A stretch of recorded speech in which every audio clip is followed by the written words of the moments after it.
본문은 사단의 결박과 천년 왕국 그리고 마지막 전쟁과 힘 보좌 심판에 대하여 말씀하고 있습니다. 우리의 신앙에 있어서 가장 중요하고 또 결정적인 사건들을 이야기하고 있습니다. 앞서 우리는 사단의 수하였던 두 짐승이 불못에 던져지는 싸움을 보았습니다. 이제 남은 것은 용, 곧 마귀요 사단만이 남았습니다. 사람들은 이 사단의 존재에 대하여 인정하면서도 정작 그 실체를 잘 모릅니다. 그래서 삶에서 사단을 아예 무시해 버리거나 또는 사단을 너무 과신하기도 합니다. 즉 자신의 삶에 이루어진 일들 가운데 사단이 행하는 것을 보지 못하고 깨닫지 못하거나 또는 반대로 모든 일을 사단에게 덧씌워 버리는 것이죠. 그래서 모든 것을 악한 사단이 행한 것이다. 자신의 잘못된 선택이나 또는 자신의 욕망에 이끌리는 것까지도 사단이 하는 것처럼 이야기를 합니다. 그래서 이 사단을 제대로 이해하는 게 필요합니다. 사단, 마귀는 동일한 단어입니다. 히브리어냐 헬라어냐라는 차이일 뿐이지 사단과 마귀는 동일한 존재를 가리킵니다. 성경은 이 사단에 대하여 하나님을 보좌하는 천사 중에 하나였으나 하나님과 같이 되고자 하는 교만으로 그만 하나님에게서 쫓겨난 자라 이야기합니다. 이 사단은 아담으로부터 인류를 유혹하여 인간을 타락하게 하고 하나님을 대적하고 반역하였습니다. 그래서 욥을 시험하기도 하고 또 예수님을 시험하기도 하였습니다. 사단은 하나님의 역사를 회방하고 그의 백성들을 미혹하지만 그러나 하나님이 허락하신 일만 행할 수 있다는 사실입니다. 성도들로 하여금 유혹하고 넘어뜨리기 위해 공격할 뿐만 아니라 하나님과의 우리의 관계를 회방하기도 합니다. 하나님께서 이러한 사단의 활동을 허락하시는, 용납하시는 이유는 궁극적으로는 하나님의 목적을 이루기 위해서입니다. 하나님은 우리 인간들에게 자유의지라는 것을 주셨습니다. 그래서 우리는 선도 악도 선택할 수 있습니다. 그것을 내가 원하고 내가 바라고 또 그것을 선택하여 행할 수 있는 의지가 우리에게 있다는 사실입니다. 인간은 이러한 자유의지를 통해서 자발적으로 하나님께서는 하나님을 선택하고 그분의 뜻을 따르기를 원합니다. 즉 하나님은 우리가 마치 로봇과 같이 기계적으로 하나님을 섬기고 또 그 하나님의 뜻을 행하는 것이 아니라 사단의 유혹을 받지만 그 가운데서 하나님을 선택하고 그 하나님의 뜻을 행하기를 원하신다는 것입니다. 그래서 때때로 사단은 예수님을 욥을 시험했던 것처럼 우리를 도전하고 시험하기도 합니다. 하지만 우리는 오히려 이런 사단의 시험을 통해서 우리의 연약함을 깨닫게 되죠. 그리고 더욱더 하나님을 의지하게 되는 것입니다. 또한 시험 가운데서도 우리를 향한 하나님의 그 뜻을 깨닫고 순종함으로써 영적인 성장과 성숙을 이룰 수 있다라고 하는 것입니다. 물론 사단의 미혹을 받아 그 반대가 될 때도 있죠.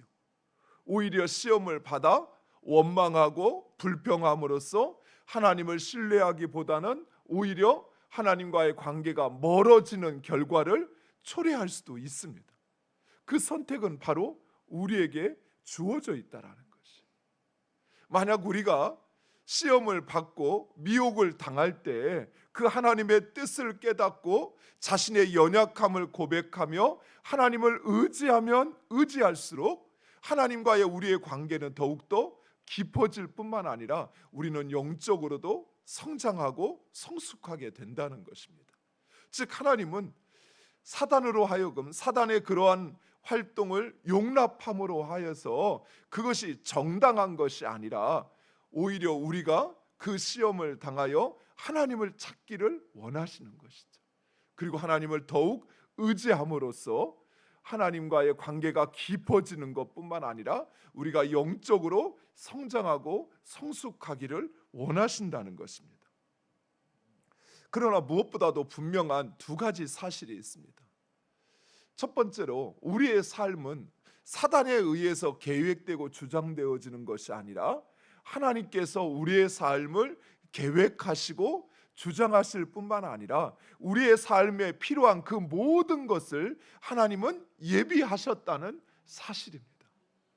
이스라엘 백성들이 애굽에서 나오는 것으로만 끝나는 것이 아니라 그들이 가나안 땅에 이르기까지 하나님은 그들을 위한 삶의 계획을, 그들의 삶을 인도하시는 그 모든 과정을 하나님은 계획하시고 그리고 준비하셨다는 사실이, 이처럼 우리의 삶에 있어서도 우리의 삶을 계획하시고 이끌어 가시는 분은 하나님이십니다.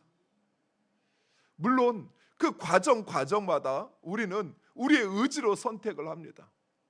불평하고 원망할 수도 있고 오히려 하나님을 더욱 의지할 수도 있고 내 생각, 내 욕심, 내 교만에 이끌려서 악을 선택할 수도 있고 하나님이 원하시는 뜻을 깨닫고 그것을 이뤄갈 수도 있는 선택이, 의지가 우리에게 있다는 사실이에요. 사랑하는 성도 여러분, 사단은 우리를 미혹할 수 있습니다. 마치 아담에게 이 선악과를 봐라, 먹고도 쉽고 만지기도 쉽고 지혜롭게 할 만큼 탐스럽지 않느냐? 이거 먹으면 너 하나님과 같이 될 수 있어, 이렇게 우리를 유혹할 수 있어요. 하지만 우리를 먹일 수는 없어요. 사단은 우리를 미혹할 수 있습니다. 그런 것처럼, 그럴듯한 것처럼, 또 내가 그렇게 행동하는 것이 마치 당연한 것처럼 우리를 충동질할 수는 있어요. 하지만 우리를 억지로 먹게 하거나 그 일을 행하게 할 수는 없다는 사실이에요. 그것은 우리의 선택이에요. 사랑하는 성도 여러분, 무엇보다도 하나님은 우리의 삶을 계획하시고 이끌어 가십니다. 그러나 하나님께서 우리의 삶을 계획하신다고 해서 우리의 의지나 우리의 선택을 하나님은 제외시키고 하나님이 억지로 하시느냐? 그렇지 않다라는 거예요. 하나님은 우리가 의지를 가지고 하나님의 뜻에 순종하기를 원하셔요. 내 의지를, 내 생각을, 내 계획을 그 하나님께 맡기고 하나님의 뜻에 순종하기를 원하신다라는 것입니다. 두 번째로는 최종적으로 사탄은 그 죄로 인하여 심판을 받고 유황불못에서 영원한 형벌을 받게 된다는 사실입니다. 사단은 세상의 권세를 가진 것처럼 또 이 세상을 우리의 마치 생명을 좌지우지할 것처럼 우리의 행복을 그가 주장하는 것처럼 우리를 미혹하고 도전하지만 그러나 결국 하나님의 손에 붙잡혀 그 영원한 형벌의 자리로 떨어질 수밖에 없다는 사실입니다. 오늘 본문은 바로 그 사단의 결박과 무적행 행에 대하여 우리에게 말씀하고 있습니다. 사단은 먼저 무정행에 갇혀 천년을 보내게 됐는데 이 천년은 예수 그리스도의 믿음을 지킨 자들, 그 말씀에 순종하고 헌신한 자들이 예수 그리스도와 함께 왕노릇하는 시기를 이야기합니다. 이때를 첫째 부활이다라고 이야기합니다. 그런데 이 천년 왕국에 대한 해석이 신학자들도 크게는 세 가지로 분류되어집니다. 첫 번째는 후천년설이라고 하는데, 즉 천년 후에 예수님이 재림하시는데 이 천년은 실제적으로, 그러니까 실제 상징이 아니라 실제 왕노릇하는 천년이 이루어진다라고 이야기를 하는 것입니다. 두 번째로는 후천년설이 있으니까 전천년설이 있겠죠. 전천년설은 예수님이 재림하신 후에 천년 왕국이 이루어진다라는 것입니다. 재림하신 후에 천년 왕국이 이루어지는데 실제로 천년 왕국의 시간이 이루어진다라는 것입니다. 마지막 세 번째로는 무천년설이라고 합니다. 이 말은 천년이 없다라는 이야기죠. 즉, 이 여기에서 말하는 천년은 상징적인 천년이라는 것입니다. 그래서 예수님의 초림으로부터 재림까지의 시기를 가리켜 천년이다라고 이야기를 하고 있습니다. 이 세 가지 가운데 어떤 게 옳으냐라고 하는 것은 이 세 가지가 각각 가지고 있는 오늘 본문에 대한 해석의 장점과 문제점을 다 가지고 있습니다. 만약 예수님의 재림 전에 천년 왕국이 실제적으로 이루어진다고 한다면 지금 이 시기가 천년 왕국의 시기일 텐데 과연 세상은 그렇게 천년 왕국, 성경에서 말하는 천년 왕국처럼 성도들이 왕노릇하고 있느냐라고 하는 문제가 있지요. 오히려 성도들이 세상에서 환난과 어려움과 핍박을 당하는데 이런 시기를 천년이라고 말할 수 있느냐, 천년 왕국이라 말할 수 있느냐라는 문제를 가지고 있지요. 또 무천년설도 동일한 문제점이 있습니다. 그것은 무엇이냐면 예수님의 초림부터 재림까지가 천년 왕국이라고 한다면 그렇다면 과연 성도들이 천년 왕국의 기간 동안은 예수님과 왕노릇 하는데 과연 세상에서 이런 어려움을 당하고 있는데 이때를 천년 왕국이라 말할 수 있느냐라는 문제가 있지요. 그런데 왜 무천년설을 주장하느냐? 그것은 지금 이 시기가 예수님이 재림하시기 전에 성도들이 사단의 권세에 붙잡혀 있는 것이 아니라 어둠 가운데 있는 자들을 회심시키고 구원하는 시기라는 것이죠. 또한 성도들의 죽음을 통해서 그들이 첫 번째 부활을 경험하여 그 영혼은 하나님의 나라에서 천년 왕국을 예수님이 재림하기 전까지 하나님의 나라에서 첫 번째 부활, 즉 죽음에서 그 영혼이 분리되어 하나님의 나라에서 천년 동안 왕노릇하기에 이 무천년설이 맞다라고 주장을 하기도 합니다. 그러니까 이런 이 주장의 설에 대한 문제점을 가지고 있다라는 것이죠. 후천년설과 전천년설은 천년 왕국을 문자적으로 이해하는 반면에 무천년설은 이것을 상징적으로 곧 하나님의 나라, 아직 이 땅에 예수님이 재림하시기 전 하나님의 나라에서 누리는 영혼의 청년 왕국의 삶을 무천년설은 상징적으로 이야기한다, 이렇게 해석을 하는 것입니다. 그러나 중요한 것은 이러한 주장들의 핵심은 예수 그리스도께서 반드시 이 세상에 다시 오시고 그리고 사단의 그 권세를 결박하여 고난당하는 성도들을 신원하여 주시며 하나님의 통치를 실현하신다는 사실입니다. 즉 후천년설이든 전천년설이든 무천년설이든 간 예수님께서 세상에 반드시 재림하시어서 사단을 결박하고 성도들의 그 고통을 해소하여 주시고 그리고 하나님의 통치를 실현하신다는 점에서는 모두 다 동일한 해석입니다. 사랑하는 성도 여러분, 우리가 이 말씀을 통해서 또 한 가지 기억해야 될 것은 우리는 사단을 무시해서도 안 되지만 또한 두려워해서도 안 된다는 사실입니다. 비록 사단이 이 세상의 것, 사람들이 부러워하는 세상의 돈이나 또는 권세의 힘을 가지고 우리를 유혹하고 우리를 미혹할지라도, 그러나 그 사단은 하나님의 통치와 다스림 안에 있다는 사실입니다. 무엇보다도 예수님께서는 우리의 그 수고와 눈물, 또 우리가 주를 위하여 그 믿음을 지키기 위하여 내가 감내해야만 하였던 그 수많은 헌신과 희생에 대하여 반드시 갚아주신다는 사실이에요. 내가 사단의 미혹을 받지 않으려고, 또 그 사단의 미혹 가운데서도 이 신앙을 지키기 위해서, 이 믿음을 지키기 위해서 내가 아파하고 힘들어하고 고통당했던 그 모든 것을 우리 주님은 기억하시고 반드시 갚아주신다는 사실입니다. 또한 성도들을 시험하고 핍박하고 괴롭힌 사단과 그 모든 수하들은 반드시 심판을 받을 것입니다.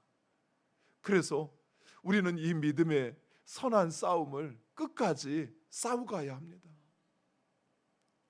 이 믿음의 선한 싸움은 마귀 사단에 대한 것이기도 하지만, 또한 우리 안에 있는 우리의 죄된 욕망과 또는 교만함과의 싸움이기도 합니다.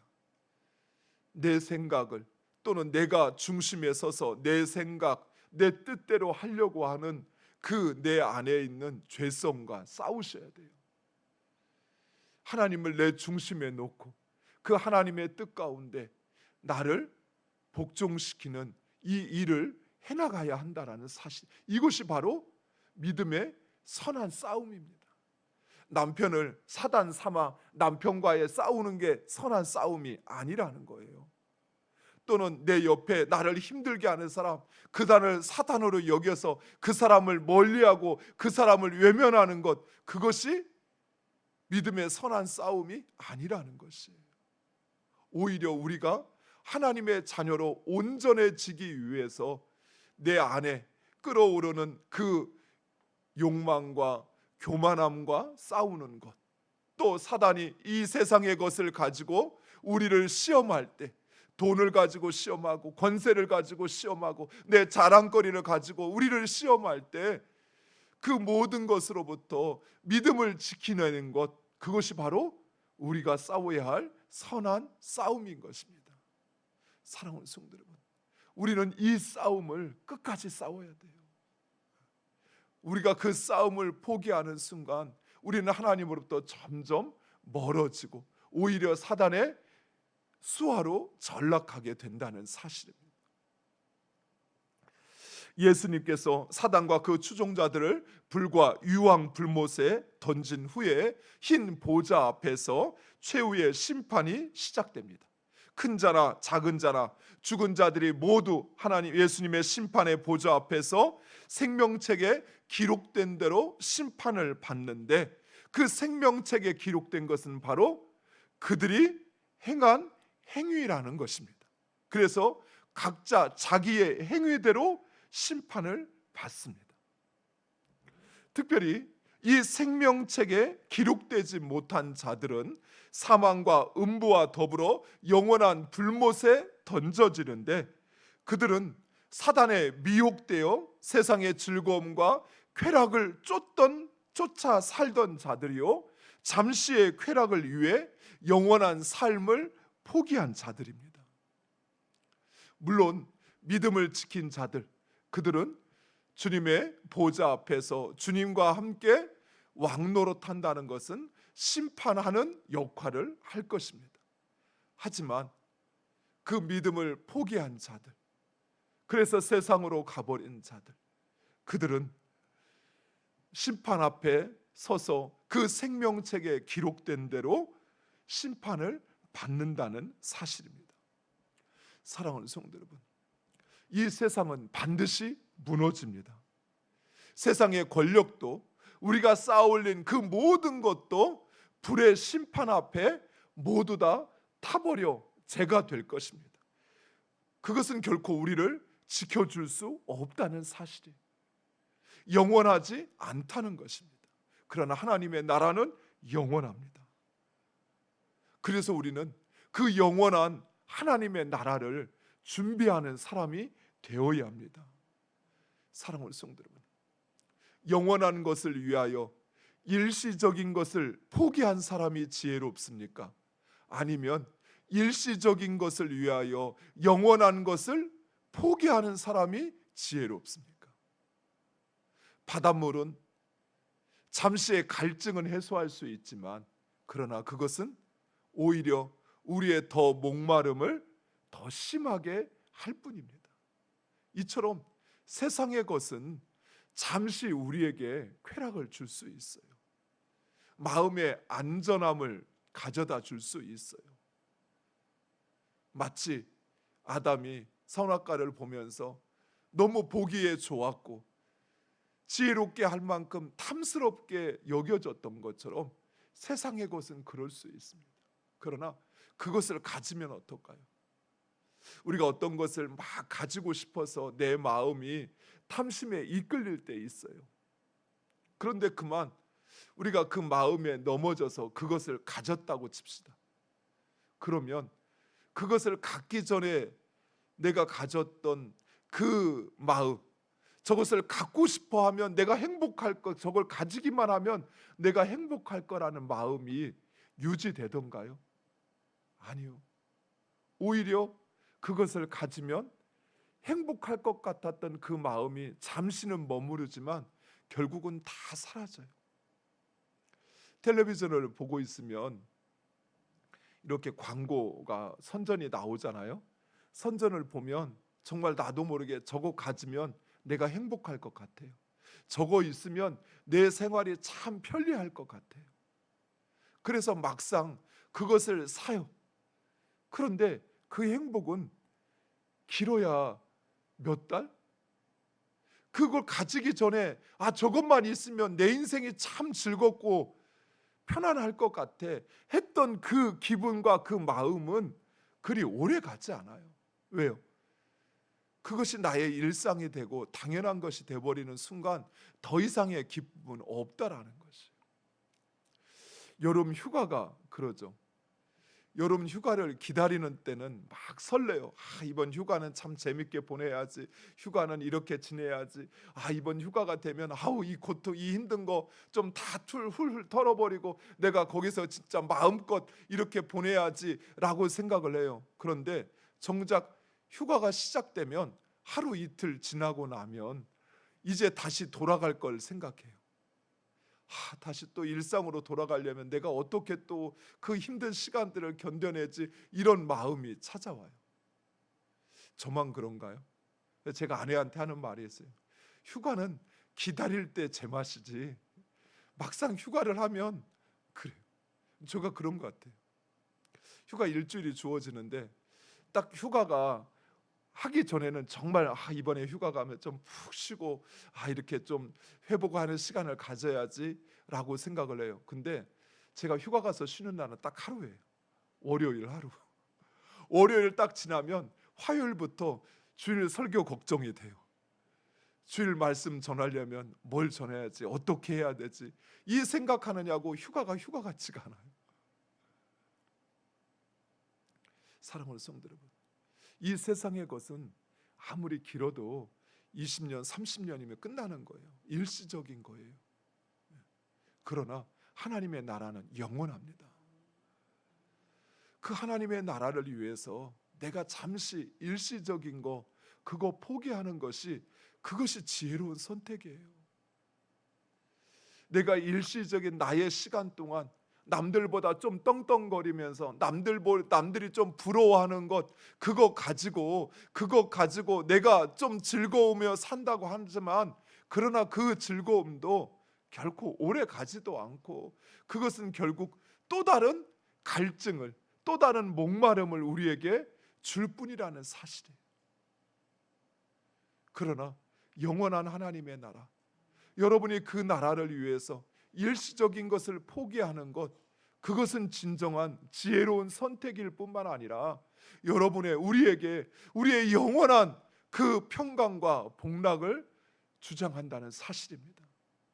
그리고 그날은 그리 멀지 않았어요.